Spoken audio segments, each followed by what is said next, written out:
The foundations of civilization. Narrator, the history of humankind as we know it, with states, armies, laws, writing, and monumental architecture, occupies a tiny fraction of our total existence. The vast majority of our time on Earth unfolded long before the first cities appeared. This is the prehistoric era, a span of hundreds of thousands of years encompassing the Paleolithic, Mesolithic, and Neolithic periods. It was a time when the fundamental skills, knowledge, and social practices that would later give rise to every civilization were first forged. The Paleolithic or Old Stone Age covers an immense stretch of time, from the emergence of the first hominids around 2.5 million years ago to the end of the last ice age, roughly in the 10th millennium BCE. Homo sapiens, or modern humans, appeared in Africa about 300,000 years ago and gradually spread across the Old World, first to Asia, then to Europe. For the entirety of the Paleolithic era, humans lived in conditions closely tied to the natural world. They were nomadic hunters and gatherers, using stone tools and living in caves or simple shelters. Yet, even under these primitive conditions, social life grew more complex. People grouped together, cared for the sick and elderly, buried their dead, and created body decorations and cave paintings. This reveals the formation of early culture and religious consciousness. Noteworthy sites include the Cro-Magnon settlements in France and the Lascaux Cave, famous for its depictions of bulls and deer. From roughly the 12th to the 10th millennium BCE, as the climate warmed and glaciers receded, the Mesolithic or Middle Stone Age began. This transitional phase between the Paleolithic and Neolithic saw significant changes. Many large mammals hunted by earlier humans disappeared, and new landscapes of steppes, forests, and swamps emerged. People started using more diverse and sophisticated tools, including microliths, small, inset blades that were mounted into bone or wood handles. Fishing techniques developed, with the advent of boats, nets, and harpoons. It was also during this time that animals were first domesticated. Dogs were likely humanity's first companions. But the decisive leap in human development came in the Neolithic period, which began around 8000 BCE in the Near East, within the so-called Fertile Crescent. This region, including modern-day Israel, Palestine, Lebanon, Syria, Iraq, and southeastern Turkey, is where the first traces of settled life, agriculture, and animal husbandry appeared. People began to cultivate wheat, barley, peas, and lentils, and domesticated sheep, goats, and later cattle and pigs. This event, known in history as the Neolithic Revolution, fundamentally changed human society. The primary difference was that people no longer relied solely on natural resources. They began to produce their own food, allowing for food surpluses, larger populations, and the construction of permanent settlements. Life became more predictable, but new challenges arose: protecting crops, distributing resources, and organizing collective labor. The Neolithic era saw the emergence of the first villages, like Jarmo in modern-day northern Iraq, where people lived in mud-walled rectangular houses and cultivated grains. Even more complex was the settlement of Çatalhöyük in Anatolia, dating back to the 7th millennium BCE. Its houses were built tightly together, had no doors, and were connected via rooftops. Inside, altars, frescoes, and sculptures pointed to a highly developed religious worldview. Meanwhile, similar transitions occurred independently across the globe. In Europe, the Cucitini Tripilia culture spread across modern Ukraine, Moldova, and Romania, creating large settlements with intricate, painted pottery. In China, the Yanshao culture in the Yellow River Valley cultivated millet, raised pigs, and created pottery with geometric designs. These societies were self-contained and not dependent on Near Eastern influences. The Neolithic era laid the groundwork for civilization, producing economies, permanent settlements, population growth, social stratification, and the division of labor. These were not yet states or empires, but they were the bedrock from which the ancient world would grow. Part 1. The Cradle of Civilization. Narrator. After the Neolithic Revolution and the establishment of the first settled farming communities, the next great step was the emergence of civilizations. These were complex, organized societies with political power, social hierarchies, religious systems, monumental architecture, and, most importantly, writing. The first such civilization arose in southern Mesopotamia, in the valley between the Tigris and Euphrates rivers, around the middle of the 4th millennium BCE. The Sumerians, a people of unknown origin, were the first on Earth to create city-states, with Uruk, Ur, and Lagash being the most prominent. Uruk was likely the first true city in history, with a population estimated at 20,000 to 50,000 people by the late 4th millennium BCE, making it the largest settlement of its time. It had temples, warehouses, workshops, and administrative buildings. It was in Uruk, around 3,300 BCE, that the first system of writing appeared, cuneiform. Early signs were simple pictograms used primarily for administrative and economic records, documenting grain deliveries or tax records. Over time, the signs became more complex, evolving into a logographic and syllabic system. Writing was inscribed on clay tablets using a reed stylus, which gave the characters their distinctive wedge-shaped appearance. The invention of writing was a turning point, allowing information to be preserved for centuries. The political structure of Sumer was a system of independent city-states, each with its own ruler, a lugul, temple, and patron god. The cities constantly fought each other, formed alliances, and competed for resources and influence. The temple was the central institution, functioning as both a religious and an economic hub. It owned land and animals, managed labor, kept records, and distributed harvests. Alongside the temple, a kingship gradually emerged, gaining power during times of external threats or political crisis. A particularly important figure from this era is Enheduanna, the daughter of Sargon of Akkad. Appointed as the high priestess of the moon god Nanna in Ur, she left behind texts signed with her own name, making her the first known author in history. Her work offers a unique window into her personal experiences and the political struggles of her time. After the fall of the Akkadian Empire, the Sumerian city-states experienced a brief revival. The most significant period was the Third Dynasty of Ur around the 21st century BC. Its most famous ruler was Ur-Nammu, who created one of the oldest known legal codes. Ur-Nammu's laws addressed crime, marriage, and property, and notably included fixed fines for offenses, a precursor to modern legal systems. His reign also saw widespread construction, including the restoration of temples and the building of the monumental ziggurat of Ur, a stepped sanctuary that remains a symbol of the Sumerian era. Within a 1,000-year period, Sumer developed the key elements of civilization: writing, state authority, law, architecture, religion, and literature. All of this unfolded not within a single state, but in a complex and often conflictive network of city-states. It was here, between the Tigris and Euphrates, that humanity first learned to govern not just nature, but itself. Part 2. Empires and Cultural Crossroads. Narrator: as Sumerian civilization flourished, its legacy became a foundation for the next great powers of the Bronze Age. The first true empire in history emerged from the frequent conflicts between the city-states of southern Mesopotamia. This new force was the Akkadian Empire, founded by Sargon the Great. Sargon was not a Sumerian, but an Akkadian from northern Mesopotamia. Around 2330 BCE, he overthrew the ruler of Kish and quickly subdued almost all of southern Mesopotamia. His empire was a new concept. All the Sumerian cities came under the rule of a single capital, Akkad. The Akkadian Empire stretched from the Persian Gulf to the upper Euphrates and encompassed diverse peoples. Sargon established a system of governors and garrisons to manage his vast territory. The empire reached its peak under Sargon's grandson, Naram-Sin, who was the first ruler in history to assume the title King of the Four Quarters of the world. However, Naram-Sin's reign also saw the beginning of the empire's decline. Ancient legends attributed the fall to divine wrath, but modern research points to a severe, multi-year drought that led to famine, migration, and widespread instability.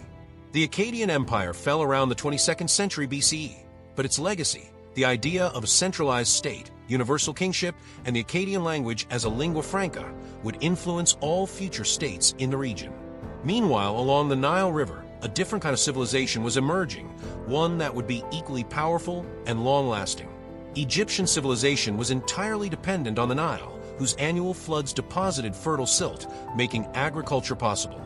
Over time, independent villages merged into administrative districts called nomes, which eventually consolidated into two kingdoms, Upper Egypt in the south and Lower Egypt in the north.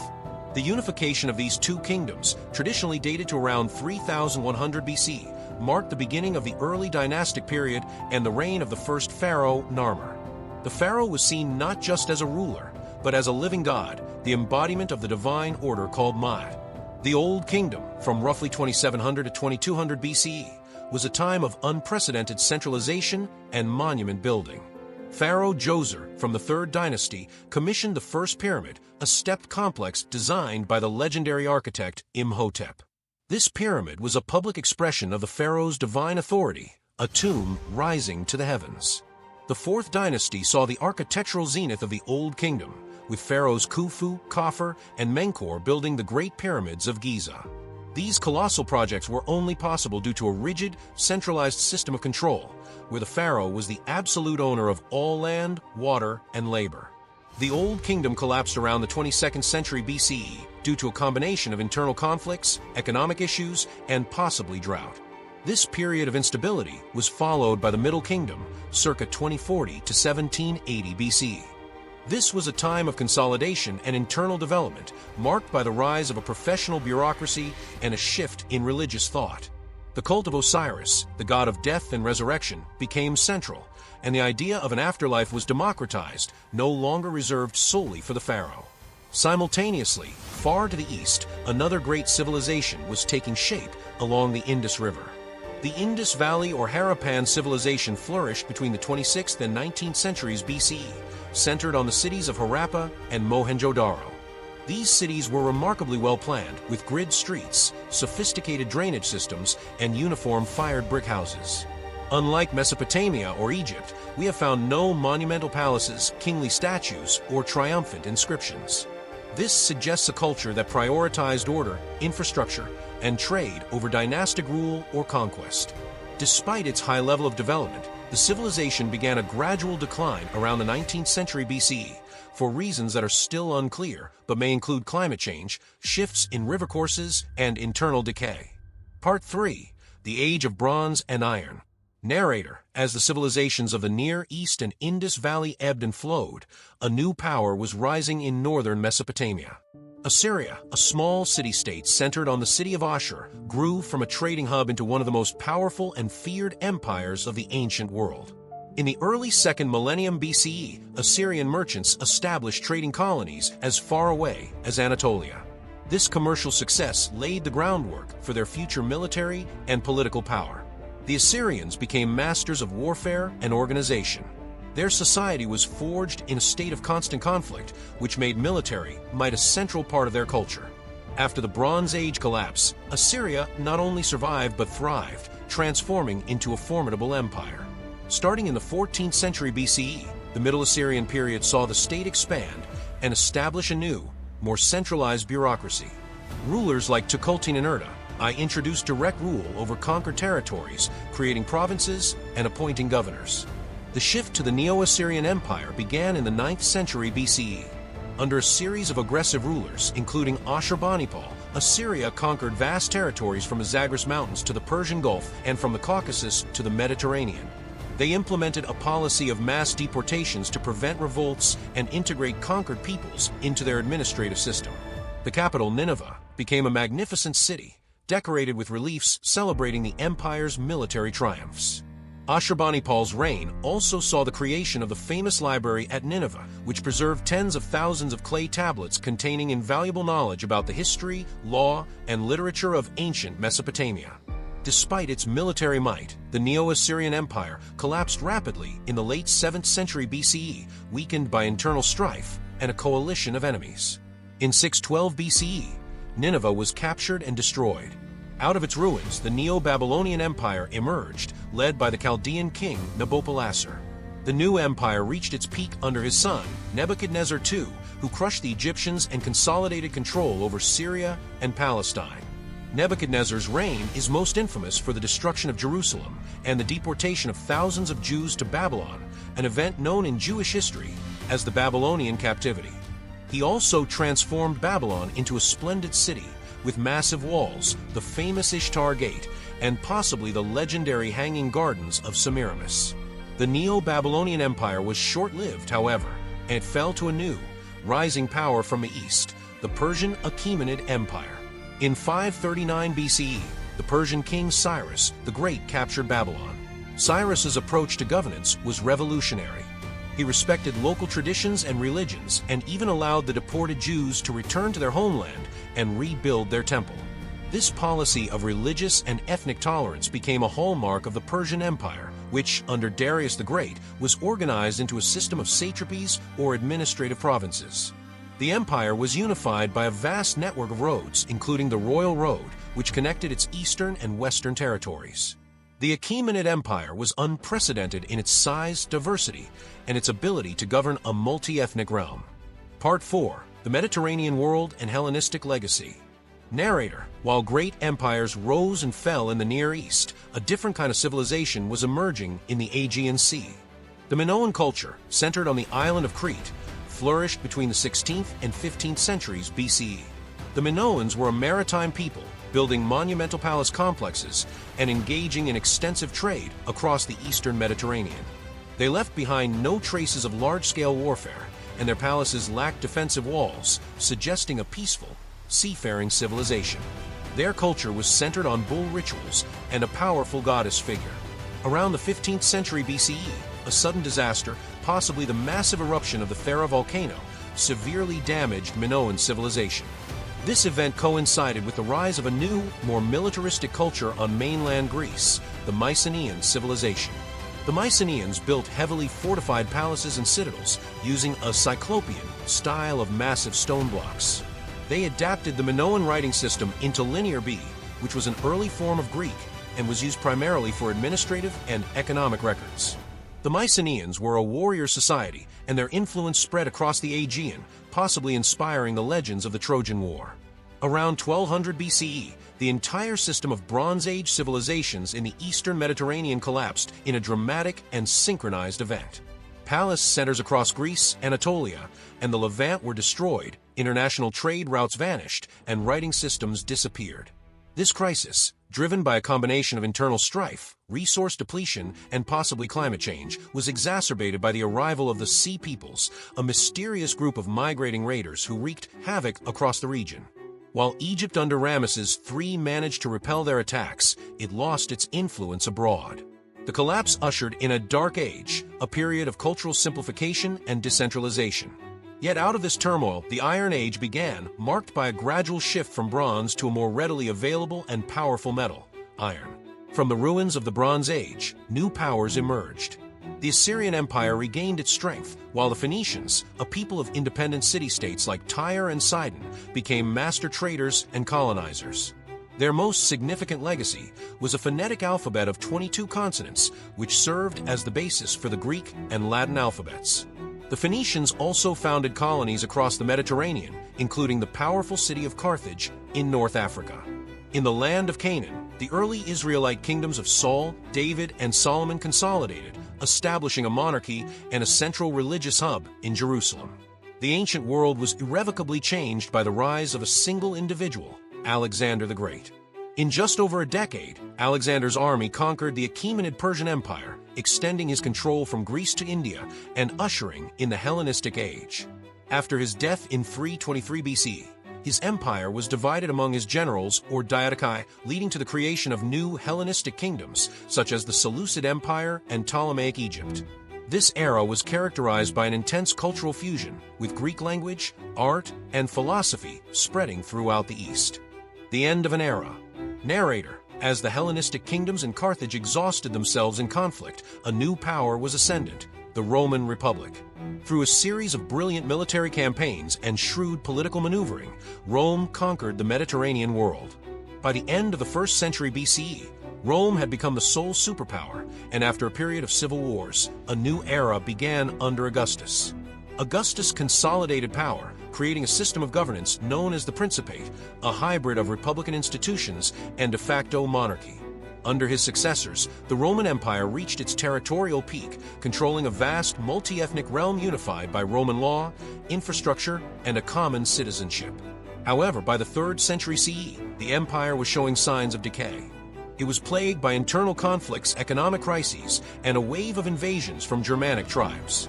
The Emperor Diocletian attempted to stabilize the state with radical reforms, including the division of the empire into 4 administrative regions, a system called the Tetrarchy. But it was Constantine the Great who truly redefined the empire. In 313 CE, he legalized Christianity and by the end of his reign, it had become the favored religion of the state. Constantine also moved the capital from Rome to a new city, Constantinople, shifting the empire's center of gravity to the more prosperous and defensible east.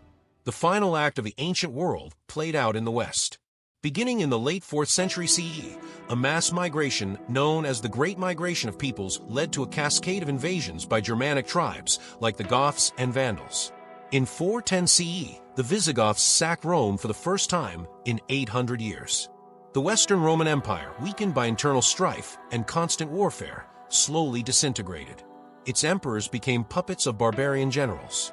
The end came in 476 CE, when the last Western Roman emperor was deposed. The fall of the Western Roman Empire was not a sudden catastrophe, but a complex, transformative process. As the old Roman institutions crumbled, new barbarian kingdoms rose in their place, laying the groundwork for medieval Europe. In the east, the Byzantine Empire, a direct successor to Rome, continued to thrive for another 1,000 years, preserving the traditions of Greek culture and Roman law. Under Emperor Justinian I, the empire briefly reconquered some of the West, and more importantly, codified Roman law into the Corpus Juris Civilis, a legal foundation that would shape European law for centuries. The ancient world was a tapestry of multiple civilizations, constantly interacting through trade, warfare, and cultural exchange. It was a journey from local farming communities to vast, interconnected empires. Its legacy is immense. Roman law, cuneiform and alphabetic writing, the architecture of ziggurats and pyramids, and the foundations of major world religions. The transition to the Middle Ages was not an end, but a complex, transformative moment where the institutions and ideas of antiquity were preserved, reinterpreted, and built upon, laying the groundwork for the modern world. Sources: